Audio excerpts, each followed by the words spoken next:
Reporte 100.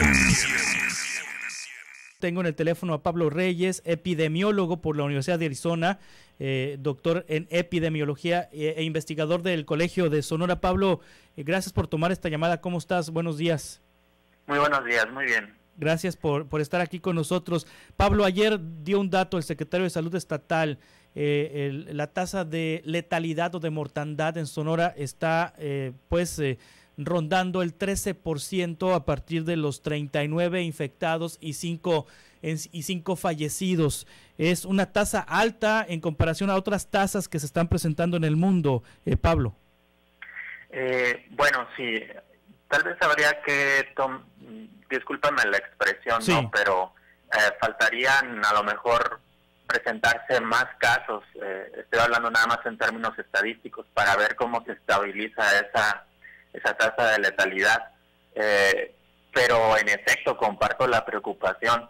Ya lo decíamos en la última oportunidad que tuvimos de conversar, que así como a Italia toma esta epidemia por sorpresa con una población envejecida, pues a nosotros también nos sorprende con altas prevalencias de enfermedades crónicas. Entonces, simplemente estar viendo esos números ya de entrada, pues entiendo la preocupación, ¿no? Sí, esta tasa de 13%, la tasa de letalidad está, digamos que influenciada o digamos que se está poniendo en esos niveles porque el número de pruebas, han dicho algunas personas, es insuficiente el número de pruebas o la estrategia Centinela que está implementando el gobierno federal y los gobiernos estatales de tomar muestras y no de hacer un mayor número de pruebas. Está provocando que la cifra de muertos sea más elevada. Si tuviéramos un mayor número de pruebas, a lo mejor la tasa de letalidad fuera pues más baja de lo que se está presentando. ¿Es correcto esta fórmula, esta apreciación, Pablo? Pues tiene sentido si piensas en los países que han aplicado miles de pruebas diarias. Ya hablo de PCR, no de lo que se dice que no hay una prueba serológica con la suficiente, le llaman sensibilidad y especificidad, las famosas pruebas rápidas, ¿no? Hablo de países con muchos recursos para aplicar pruebas.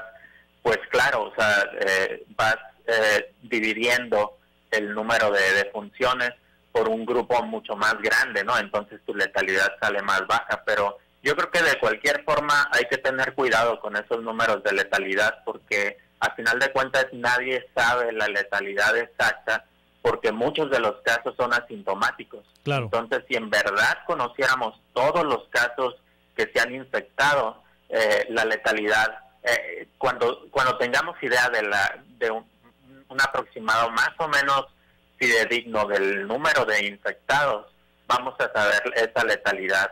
Pero ahorita estamos tratando de interpretar esos números a partir de la capacidad que tenemos para detectar la enfermedad, ¿no? Sí, este modelo Centinela que ha implementado el gobierno mexicano para realizar las pruebas, ¿es correcto? ¿Qué es mejor, hacer muchas pruebas o hacer pocas pruebas con los pacientes con síntomas? Porque, por ejemplo, de acuerdo con una tabla que hoy saca el periódico Reforma, por cada millón de habitantes, por ejemplo, Israel está aplicando 13.557 pruebas, Italia 12.495, Australia 12.185, Bahrein tiene la tasa más alta. Por cada millón de pruebas, por cada millón de habitantes aplica 22.312 pruebas. Y resulta que México está en el penúltimo lugar de pruebas realizadas, con 159 por cada millón de habitantes. Solo le gana a la India, que tiene 102 pruebas por cada millón de habitantes. Como epidemiólogo, desde tu punto de vista, ¿qué es mejor, hacer la mayor cantidad de pruebas o tomar muestras como lo que ha estado haciendo el gobierno mexicano? Pues mira, hay un principio dentro de la salud que dice que las necesidades siempre van a ser más grandes que los recursos. Y yo creo que cada país está reaccionando de acuerdo a los recursos que tenga. Ignoro con precisión la estimación que se haya hecho para poder proceder de cierta forma.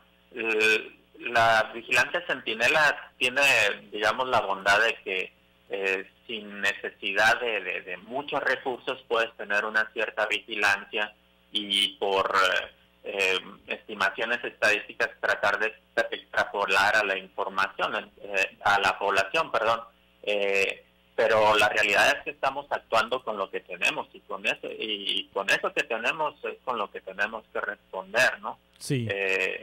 Si contamos con más recursos para hacer más pruebas, pues supongo que las estaríamos aplicando, ¿no? Pero ahorita tenemos que responder con las estrategias que tenemos y la estrategia de vigilancia centinela también es válida, ¿no? Sí, es decir, la estrategia mexicana, la receta mexicana pudiera ser, bueno, es distinta a lo que han hecho otros países en el mundo, pero la receta mexicana pudiera marcar la diferencia y en ese sentido, mediante las estrategias de quedarse en casa, de suspender actividades, bajar el número de muertos.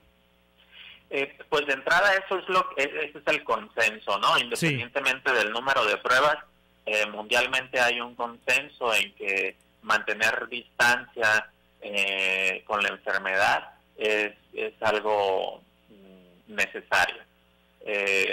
Pero bueno, las variaciones en términos de letalidad, en términos de sí, básicamente de la letalidad, pues claro que están en función de cuántas personas estás detectando en tu población. Sí, sí, Pablo Reyes, escuchaba yo hace unos días a Catalina Denman, la exrectora del Colegio de Sonora, que también está especializada en temas de salud y sobre todo, bueno, en temas que tienen que ver con las grandes problemáticas que tiene Sonora en materia de salud pública, que son la diabetes, las enfermedades crónico-degenerativas, la hipertensión. Ella nos decía que la población de Sonora está aún más en riesgo que el resto de la población mexicana, porque pues el coronavirus mata sobre todo a las personas que tienen estas situaciones.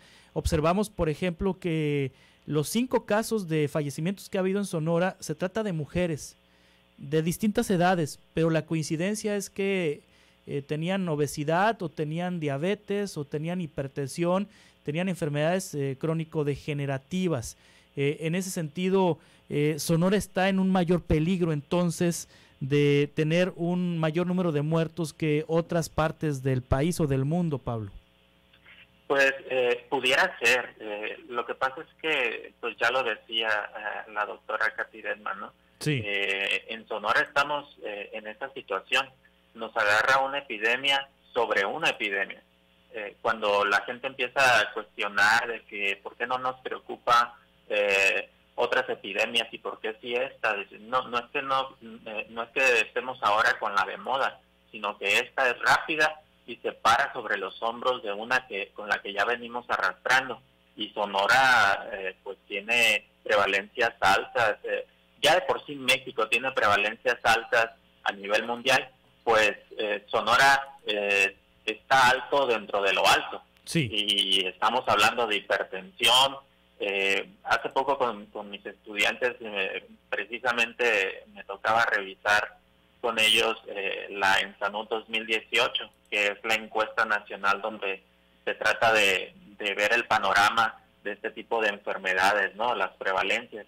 Y en efecto, Sonora en hipertensión, por ejemplo, alrededor de un 24.6% de la población ha contado ya con un diagnóstico previo de hipertensión, sí, contra un 18.4% a nivel nacional. Esto quiere decir que uno de cada 4 sonorenses adultos tiene un diagnóstico, y esos son los que tienen, porque hay otro margen que no sabe que tiene. El mismo caso con la diabetes.